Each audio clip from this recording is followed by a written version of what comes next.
Well, thank you so much for Sure sitting down thing. and chatting with us. Yeah, absolutely, Jen. It's I'm sure an exciting time for you, but also, it's been 16 years at City Yeah. Hall.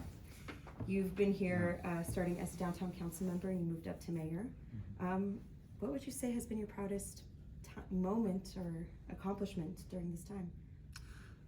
Well, I've been proud of a lot of things that our team and the city have done together, but I think about what I like to believe being the most important contribution. So, as I came into office as mayor, we were embroiled in a lot of battles over pension reform, and we'd lost more than 1,000 of our employees at the city, and more than 500 police officers, and still licking our wounds from the Great Recession. A lot of really challenging moments, and you didn't hear people talking much about the future.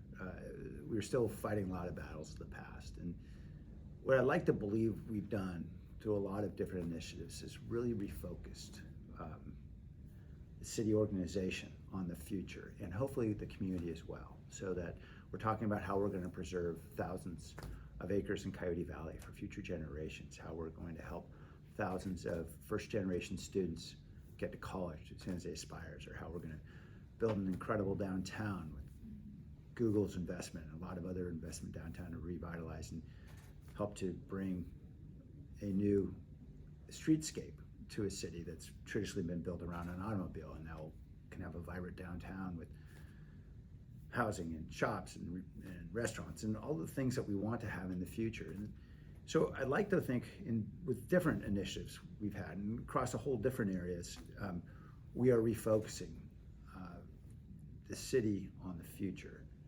And that's going to be very important for us. We know there's going to be lots new crises, new challenges, but we're only going to get through this together if we have a common focus, and it's got to be future focused. So whether it's addressing climate change by decarbonizing our grid, as we've almost done, I guess we're about 95% GHG free now, we keep pushing, or we're going to help support young people by creating thousands of jobs for teenagers in the summertime.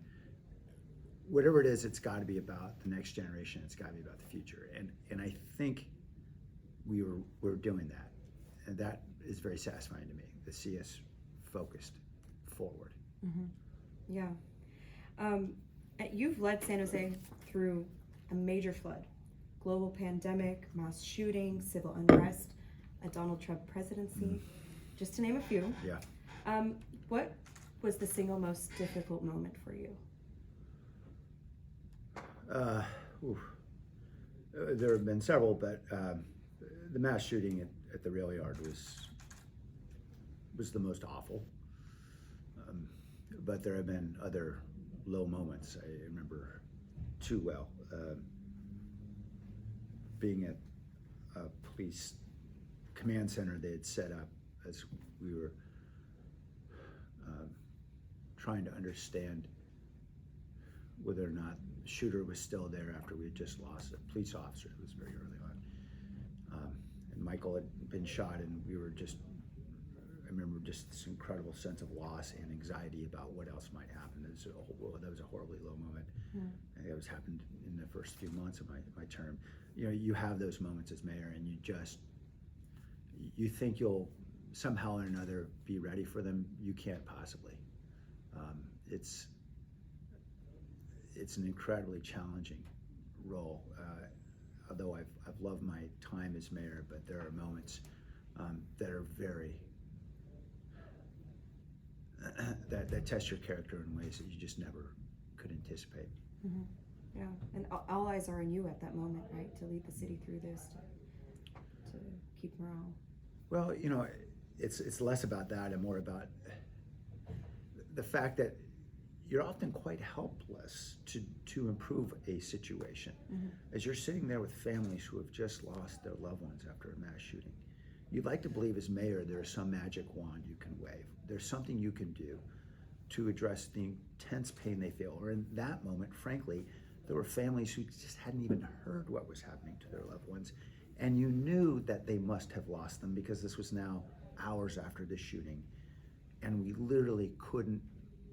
I mean, it was so apparent that they had lost their loved ones but you couldn't say it because the coroner hadn't released it's those moments of just intense powerlessness. Yeah. When you think, gosh, I'm doing this because I think I can make people's lives better, and there's really nothing you can do at that moment other than just trying to be there with somebody who's hurting. Yeah, that was an incredibly difficult time. I didn't expect San Jose to join that list, but it happens. You mentioned that there's a lot of difficult moments as being mayor. A lot of it happens on the dais, right? Mm-hmm. What was a vote or a decision that you made while in office that you may regret or wish you had kind of handled differently? I've made plenty of mistakes. I think about the most poignant moment where I felt like I really would like to have that decision back. It actually wasn't on the dais. It was in the moments after it was apparent that the flood was driving people out of their homes. And I can remember well, about 2 days before that, as we were getting data about the rising stream levels and the concerns, and I had some conversations with folks who had seen flooding happen 20 years before, and heard, hey, there's some trouble points here that we should be aware of. And I remember having the conversations internally in our emergency operations center. Hey, let's go knock on some doors. I said, hey, we can go get some volunteers.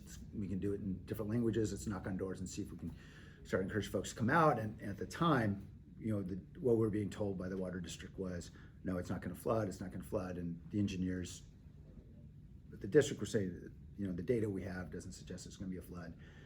And I said, well, why don't we just tell people anyway? And what we were hearing was, well, if we declare an evacuation order, and it's not a decision I could make at the time, it was a decision made by in the EOC, so I didn't have the authority. But so if we do declare that, then we have to have somewhere where all those families can go. And we didn't have anywhere. And nobody really had a sense of how we could possibly care for thousands of families magically, right?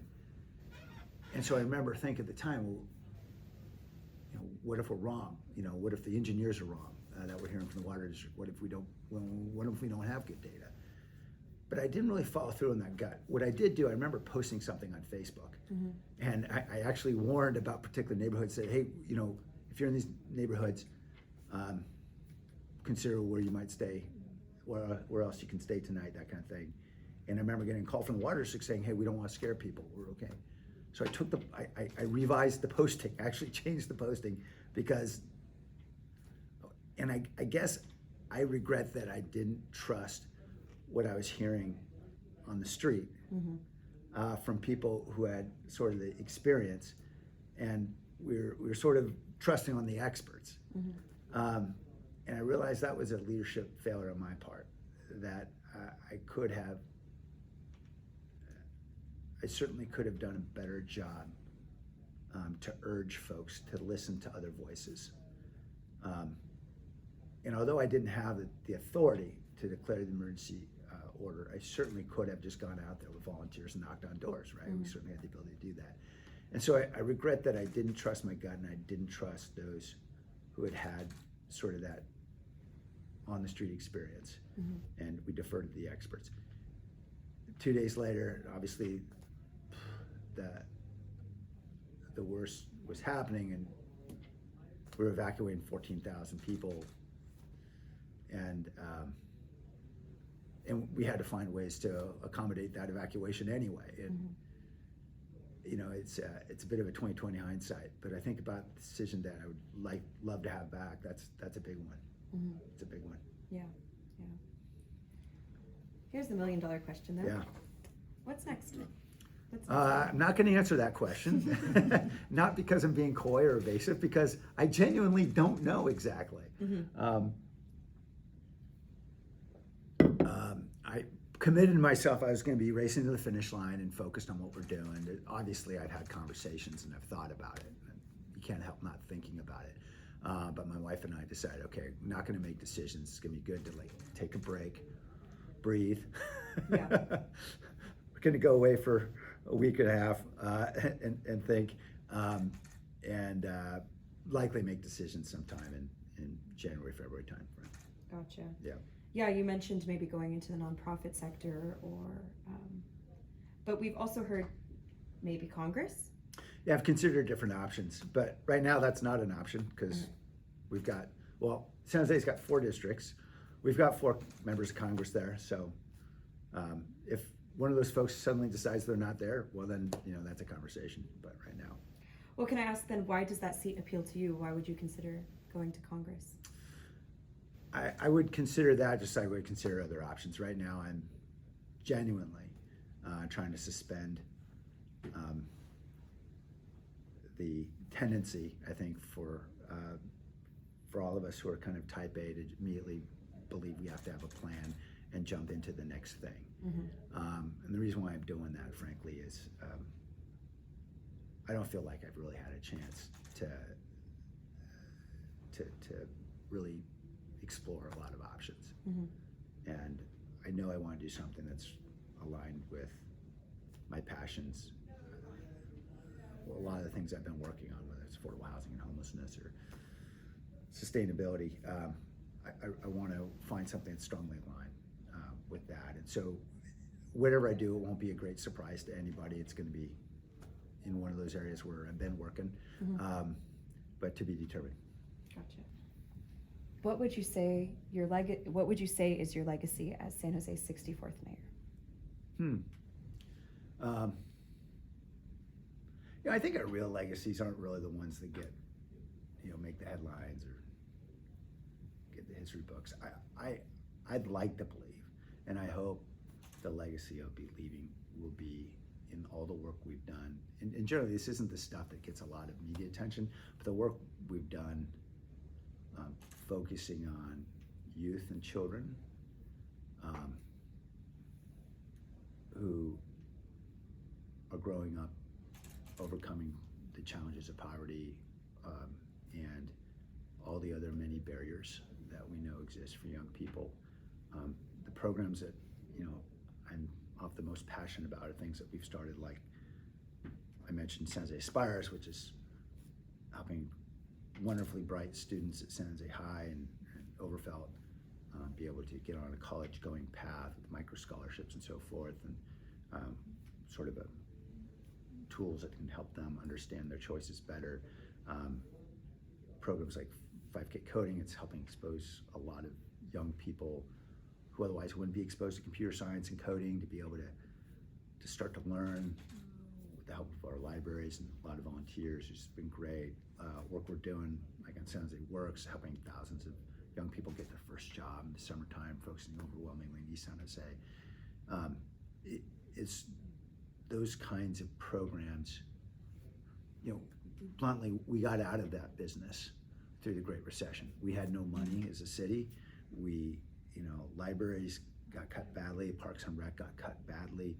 It was all out of necessity because, we were all just trying to keep the wheels on. But I'd like to think that we're investing in the next generation in a new way and maybe better than we were before. And hopefully the legacy will be what they are able to achieve and what they're able to do for themselves and for our community. Yeah, you talk a lot about the future and the institutions that you've built throughout your tenure. Do you think that that's enough to outlive the potentially upcoming recession and other economic woes that we may face? Yeah, that's a good question. What we've tried to do is to build initiatives that have some sustainability because we build them with a lot of partners. In the case, for example, San Jose Aspires, I went out and we've raised about $10 million so far for that. And now eventually it'll be transitioning to a nonprofit partner to be able to sustain it. And the idea is to sort of have this endowment over time that can then sustain itself, and so the next class of students can be served. So, look, we'd all like to believe initiatives we care about will go on forever. I know that's not the reality, but I'd like to believe we're doing things that will help um, provide some sustainability, Mhm. particularly when something so important as helping a first-generation student overcome all the many hurdles that young people have to overcome in our city right now. Mhm. Certainly. And let's look more into the future. Yeah, How would you want people or the history books to remember you? I don't know. It's like, I don't have a good answer for any of that. Yeah, I think I've said a lot about what I hope,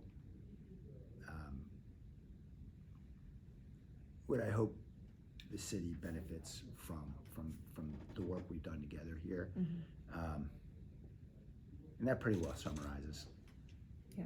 what I think. I have no idea. Last I checked, there weren't a lot of history books that talked about San Jose mayors, so I don't spend a lot of time thinking about it. Fair enough. Fair enough.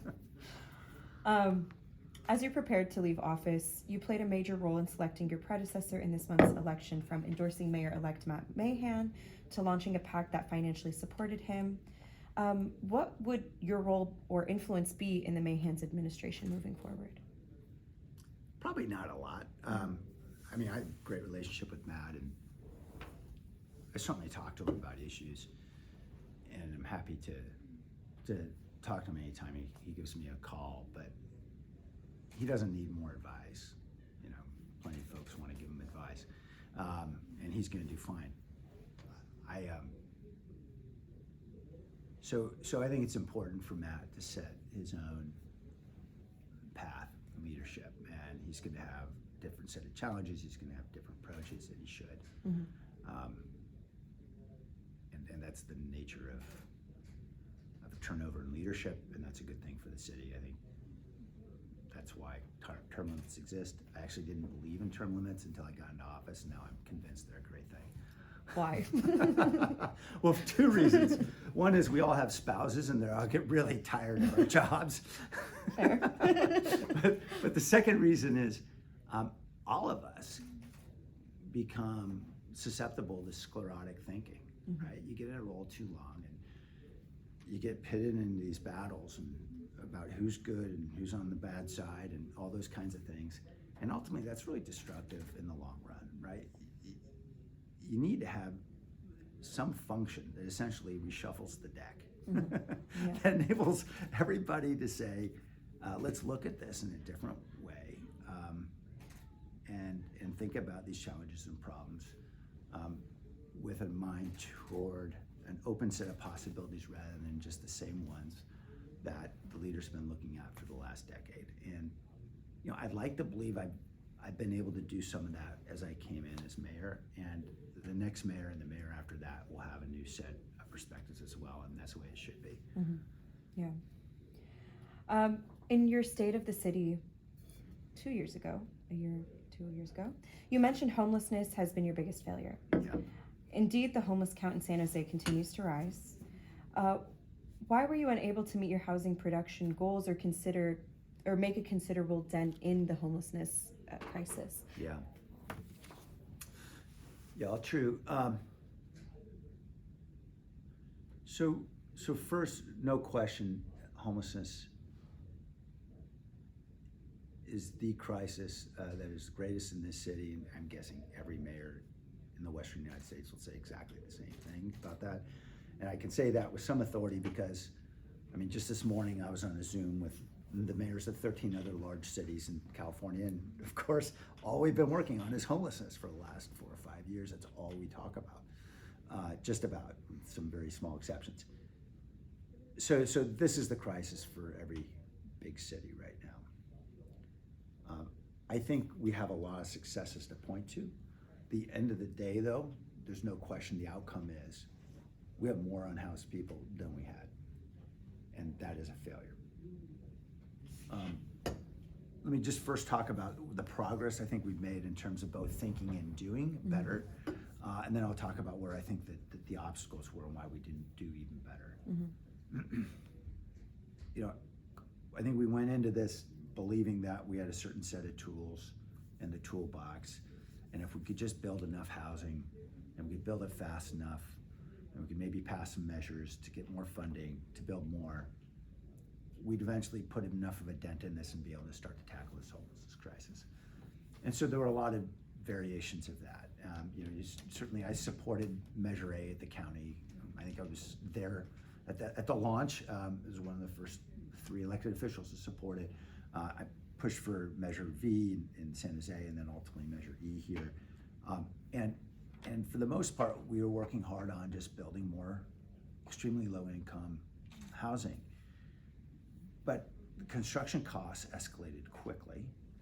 And we all know how long it takes to get these projects built. It's all too long. And it just became increasingly apparent as I was going on in my first term, as I was starting to look around thinking, we're not gonna solve this crisis waiting 5 or 6 years for an apartment building to get built and spending what is today, I guess, about $800,000 a unit to do it. We can't raise taxes fast enough to be able to pay for it that way. And so I started thinking about other alternatives early on in my first term, as I was starting to recognize that this was a steeper hill than just something we'd be able to scale doing things the same way. Mm-hmm.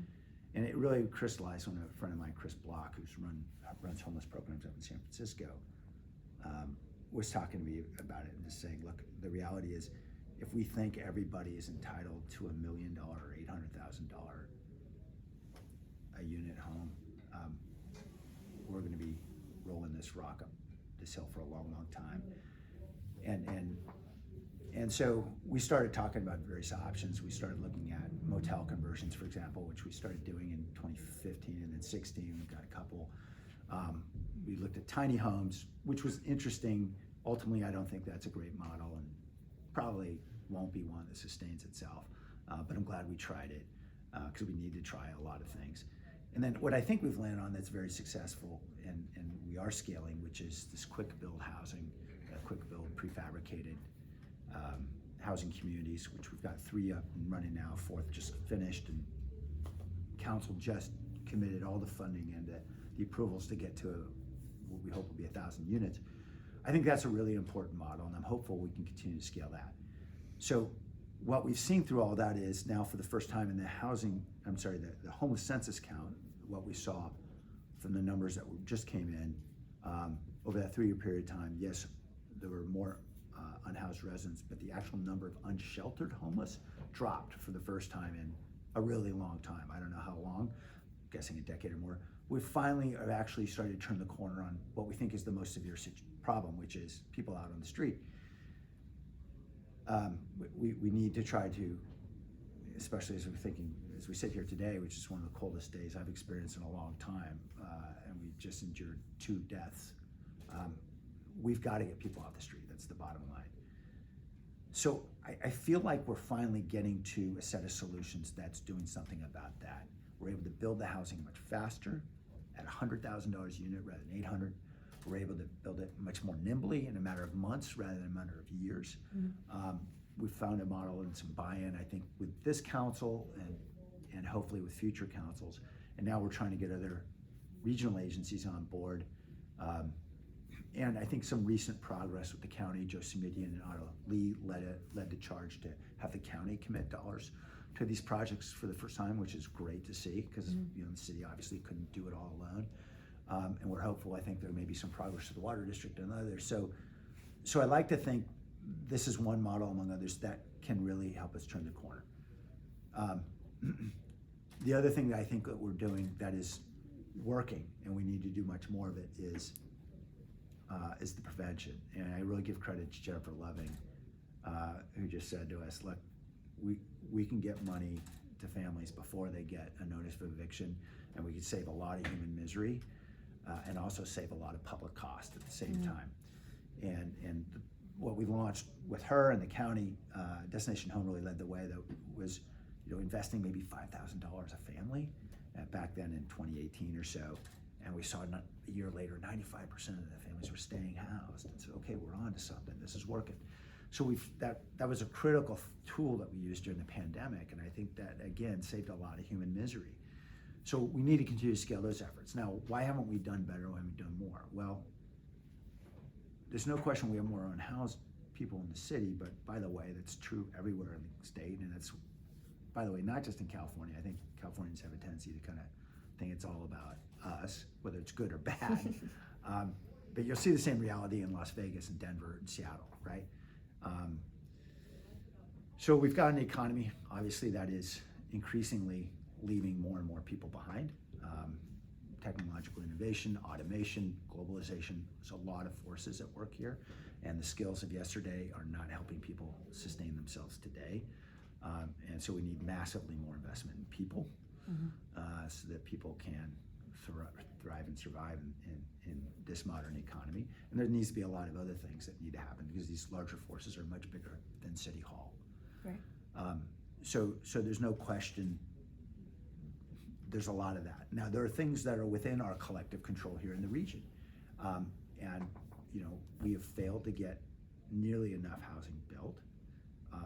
Part of the challenge, bluntly, North San Jose is an area where we had planned to build. Back in 2005, when the plan got approved, 32,000 homes. That's a massive amount of housing that, if we had been building that, would have, I think, had a dramatic impact. We haven't built a single unit up there in nearly a decade because first the city of Santa Clara was telling us they would sue. They'd sue any builder, and builders aren't going to begin construction if they know they're going to get sued. And then later, when we resolved that issue, then it became the county of Santa Clara saying they would sue. We finally, I think, hugged it out. And I'm hopeful now that we can all agree on one simple solution, which is we ought to build a lot more housing. And yes, rent-restricted affordable housing, particularly along transit corridors that we have up there.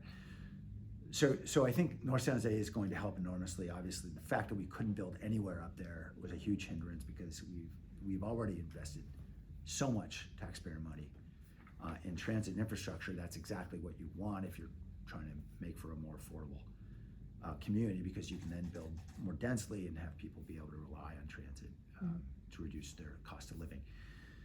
Certainly that's been a challenge. And then there are other challenges, certainly around the cost of construction, which has skyrocketed. And I know developers always say it's about city fees, blah, blah, blah.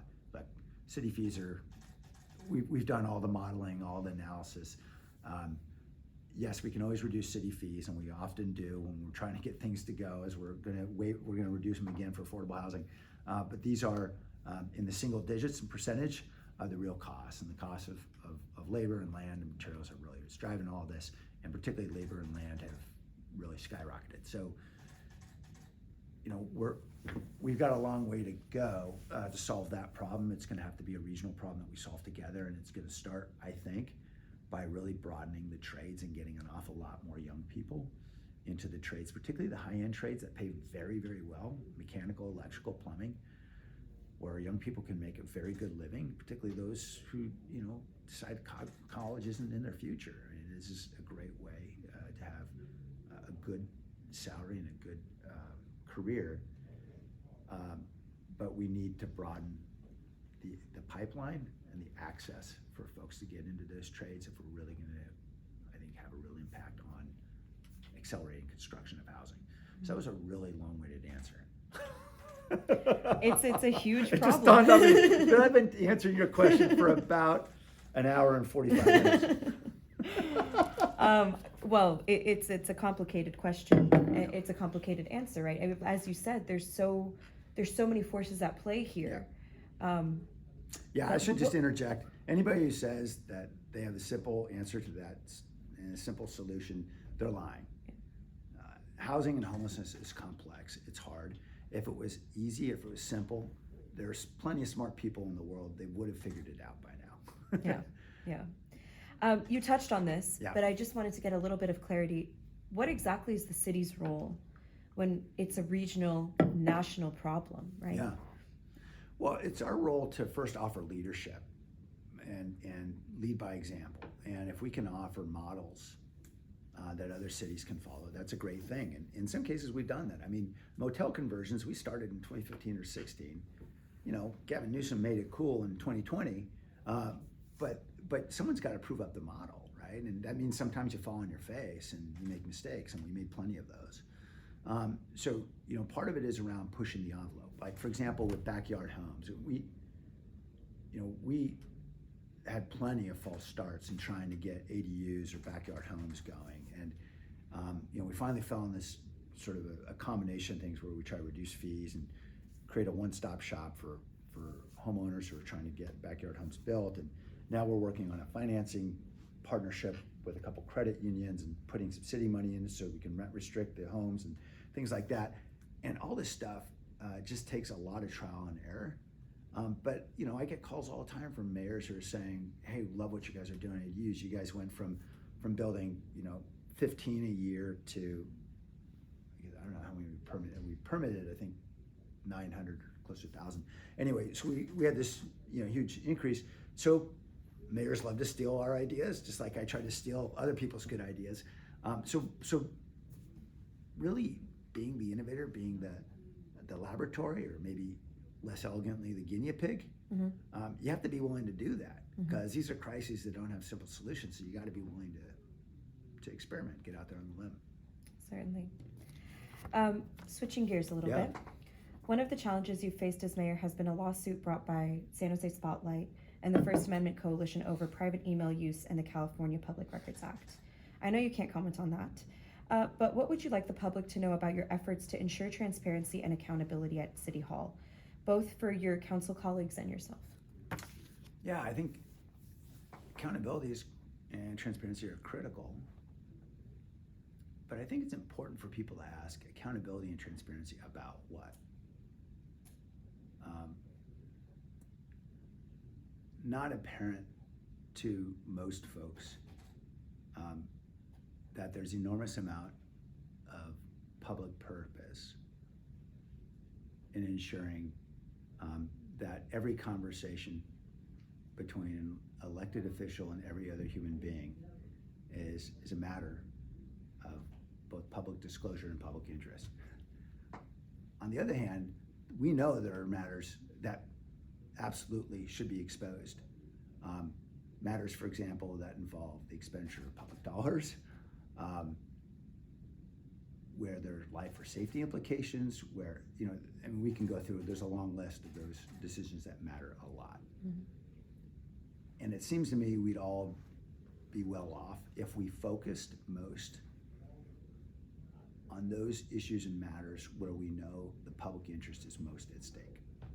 And so when I think about that, I'll just give you a couple examples. Recently we've been looking at police misconduct, obviously, like lots of big cities have, particularly since the murder of George Floyd. It's, I think, it's been a very important opportunity for a lot of cities to rethink issues of accountability and transparency in policing. So we recently launched a portal to help the public and the media be able to better get through the massive files that are out there around police uses of force. I have to go through the list of things under 1421 that are included, but various extreme forms of police misconduct, right? And I think sexual assault and things like that. And so, lots of cities just sort of dump the files on a website or an open data portal and say, okay, you guys go figure it out. Well, look, it shouldn't look like a trip to the city dump. It should look like a trip to the city library. So we created a portal so people can search and easily find what they need. And actually we did it with the help of some college students, which is brilliant. We have so many brilliant people around us, and we've got this Mayor's Office of Technology Innovation. Stephen Kane's led this effort to bring students together to do this. One of many great things that he's done and that team has done. So that's where transparency really matters, right? Where people are looking at officers who have committed grievous forms of misconduct, because sometimes other departments hire those officers. Another example, just literally last night, I was fighting pretty hard to make good on a commitment that I think we as a city made, that we were going to think differently about our police oversight model. And rather than just and look, I happen to believe we have some of the best police officers in the country, and we have a great police department. Yes, they make plenty of mistakes like all human organizations, but I think we have a great police department. That being said, I don't think our oversight model works. And I don't think people have enough confidence in the oversight model, because right now it relies on internal affairs in the police department to investigate misconduct cases. And those internal affairs unit reports to the same police chief as everyone else does. And so obviously there's an inherent conflict of interest. And so I urged that we move investigations to the independent police auditor's office. And so we had to go through getting a consultant, and we passed a Measure G in 2020 that will enable us at least to be able to do so if the council should choose to do so, and they have to fund it. And then we reached this decision now 2.5 years later after I proposed it, after going through consultants and ballot measures and everything else, where we have an opportunity to finally take the leap. I mean, that's an area where I think, I'd like to think, particularly the media is interested in transparency, would say, hey, it's time for an independent investigator, and would love to see more focus on it. For the most part, it's not that interesting. It doesn't capture headlines. And I understand why, but I guess what I'd say is it's those kinds of decisions that ultimately have life or death implications, and have huge implications for how we build trust in a community with our police department. And the good news is we are moving forward, at least with the exploration of that, with that model. But the police union is pushing back pretty hard right now. And we're gonna have a brand new council, and I don't know what's gonna happen. And I hope they're gonna have the backbone to say, look, if it was true during the time of civil unrest in June of 2020, it's got to be true today, which is we need a different model. Mm-hmm. Certainly. What do you think people misunderstand about Sam Liccardo and his tenure as mayor? I don't know. I don't feel terribly misunderstood. Okay. Yeah. I'd say I don't feel terribly misunderstood. I feel very grateful. I serve a community where I feel very blessed. Let me just say, I am on text strings with mayors of other major cities throughout the country, particularly through the pandemic and unrest and everything, and there's lots of collective grieving that goes on. And I think about the community I serve, and compared to what they put up with, I feel very blessed, and I don't feel misunderstood. I also think, though, when you get into this role, you lose the right to assert that anybody misunderstands you. Mm-hmm. People have their own view, and everybody's gonna have a strong view one way or another, good or bad. It's okay. That's part of being a big city mayor. Mm-hmm. And I don't have a right to say, oh, you've misunderstood me. Look, it's all out there. People come to their own conclusions. Fair enough. Yeah. What's one thing that you promised to do as mayor but have been unable to accomplish, and why do you think that is? Oh, well, I mean, I guess going back to homelessness, clearly, if there's one thing where we say there's unfinished business, gosh, that's the most important of all the issues. There are many odds and ends I could point to where I'd say, hey, I wish we had tied up this loose end or finished that one. I mean, I think we launched what is really intriguing, and what I like to believe will be very impactful gun safety legislation, for example. Mm-hmm. And we've seen, very good things have happened. We're going to be implementing the insurance requirement on January 1st, where, as I understand it, there's a nonprofit that is forming and formed, and last I heard they got their status, so they're fully formed, and there will be fees, and those fees are going to be invested in violence prevention programs. But that's not going to happen in my tenure, and that's just the way it goes when you realize all this stuff takes time. You've got to get approvals, then you got litigation, which we do, of course. So far, the federal judge has gone our way on 9 of the 10 claims, so it seems to be progressing. But this all just takes time, and you recognize as a mayor that pretty quickly your job isn't to cut the ribbon on everything, right? Your hope is that you can get folks in a good position, and the next mayor can bring it home. You see that, for example, with BART, right? I started working on a BART campaign in August of 2000, 22 years ago. That's how old I am. And I took leave from my job to go work on this campaign for whatever minimum wage was at the time.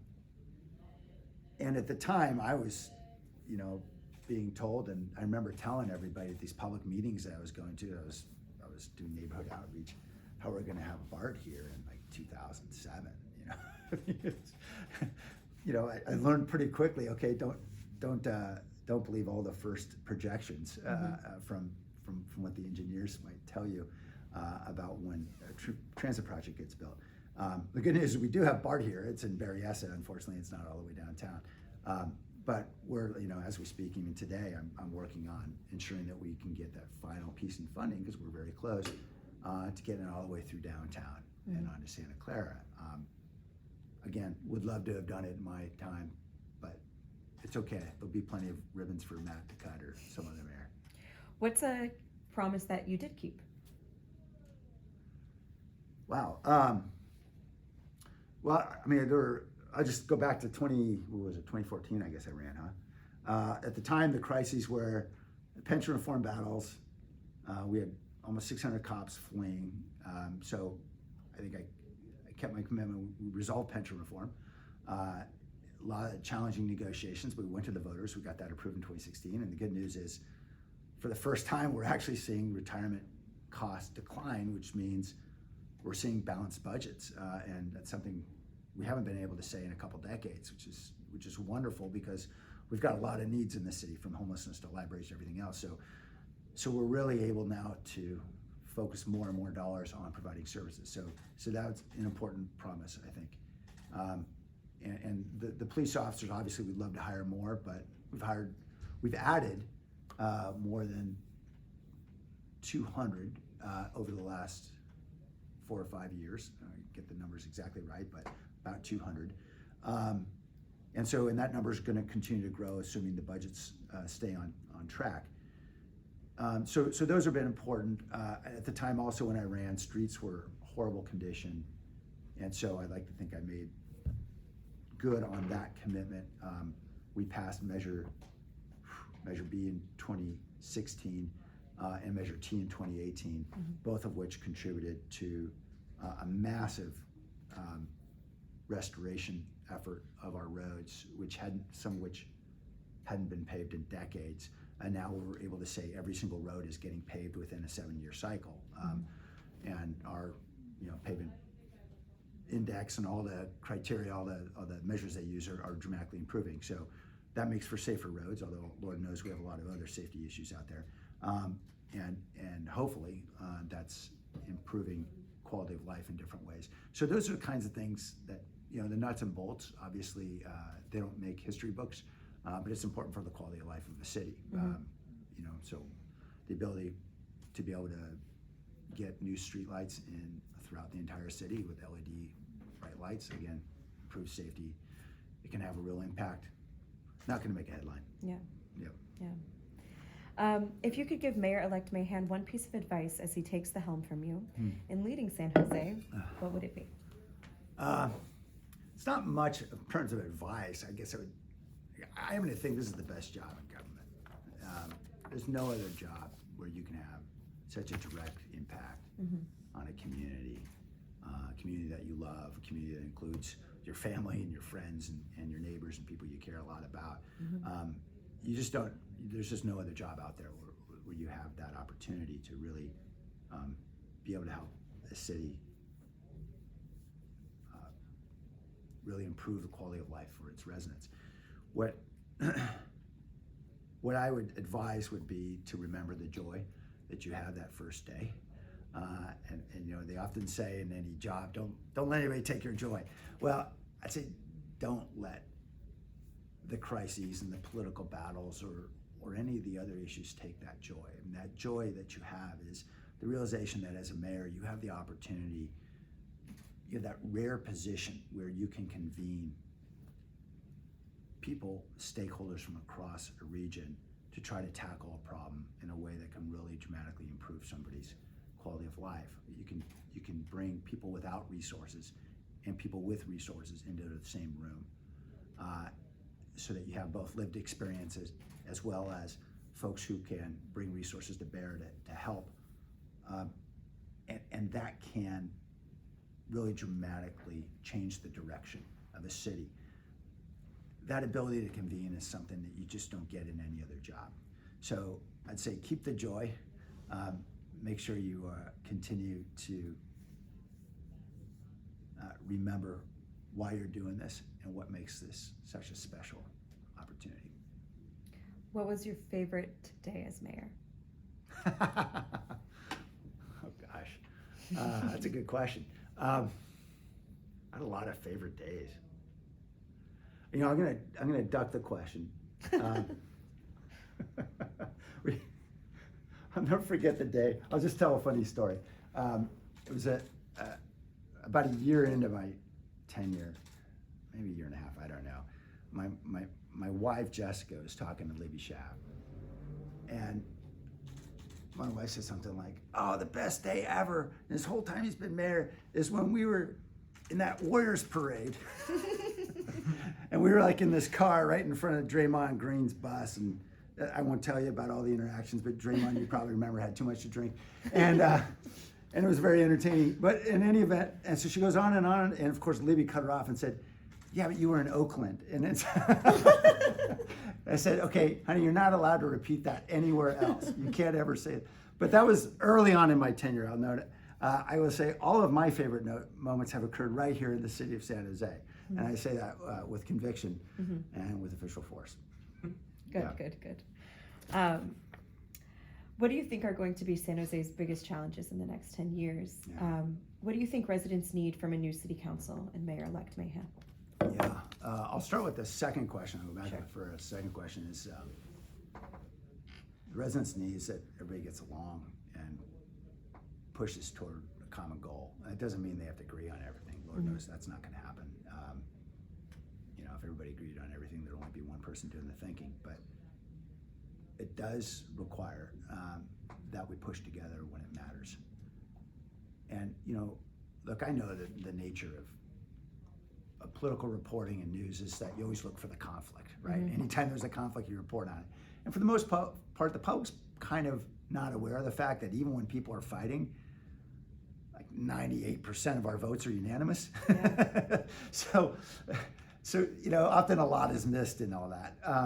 But I understand that's the nature of news, right? It's only newsworthy when there's conflict. What I'm proud of is quite often when it's really mattered, we've been able to build bridges to get things done together. Mm-hmm. And that's so critically important when you're talking about building housing for the unhoused, when you're talking about addressing civil unrest, for example, in a community or being in the middle of a pandemic. We spend a lot of time with folks who may be political adversaries figuring out how you can ensure you back them up, because the last thing the public needs to be seeing in the middle of a pandemic or a crisis is leaders fighting with one another. It could be nothing more detrimental to a community. So there are going to be those crises, and I think fundamentally residents need to see us working together. In terms of the challenges ahead, it won't be terribly surprising to anybody. I would expect homelessness and affordable housing will continue to be a crisis because those larger forces are so great. And I know Matt is going to do a great job to tackle much of that, as much as he conceivably can, as much as the city can. That's still going to leave the reality that we live in a very expensive community. I just saw an Atlantic article I thought was very interesting insights about talking about homelessness, and noted that people talk about homelessness as being a product of, well, you have all the theories, right, depending on where you're on the ideological spectrum. Oh, it's because of drug abuse, it's because of poverty, it's because, yes, all those things are true, but what you notice is lots of the highest poverty cities, Detroit and others, don't tend to have a lot of homeless, right? The very lowest poverty cities, San Francisco, San Jose, statistically lowest poverty cities have extraordinarily high levels of homelessness. What does that say? It's not just poverty, it's about the housing. You got to actually have the inventory. So anyway, those realities are going to persist. Mm-hmm. We're going to continue to be an expensive area, and that means it's always going to be with us. There are a lot of stories that haven't been written yet, though, about the crises ahead. And I think what generally doesn't get written about that probably will be is sort of the big infrastructure challenges we face. And by that I mean sea level rise is real. It's going to be happening in a very concrete way between now and 2050. So there's a lot we got to do to prepare. I think about drought, that will always be with us. Recent rains are wonderful, but we know drought will be back and it will continue and persist. And so water supply and what we're going to do around recycled water and hopefully dramatically expanding advanced purification and things like that. And then finally the grid, another big infrastructure piece. And none of these areas are sexy. Nobody, like, it's never going to make a headline about the fact that the city or regionally we're investing in the grid or we're investing in advanced purification plants, right? But those are the really big challenges that face us, because climate change is no joke. It's on us. And as we think about the grid in particular, as we're trying to mitigate our impacts on the climate, we really need to have infrastructure in place that's going to enable us to do that. We're trying to electrify everything. We've done an incredible job in this city. People like Lori Mitchell are just amazing, what she's led at San Jose Clean Energy, and entirely now a city utility. 95% of the energy that we're providing to people through San Jose Clean Energy is now GHG free. Mm-hmm. And we're trying to get people to electrify their cars, electrify their buildings, everything else, and we don't have a grid that's able to support all that electrification. That's a huge, huge challenge for us. So those are the big, massive infrastructure challenges that face us, and we're not going to solve them alone. It's going to take a state, a federal government, everybody working together. Yeah. How will you continue to shape public policies and support political candidates in San Jose after you leave office? I don't know. I'm not saying that to be coy. Like, I really, a lot's going to depend on where I decide in terms of my next steps. Sure. Yeah, I think, there's certainly a school of thought that former mayors are better not seen or heard. Mm-hmm. so there may be something to that.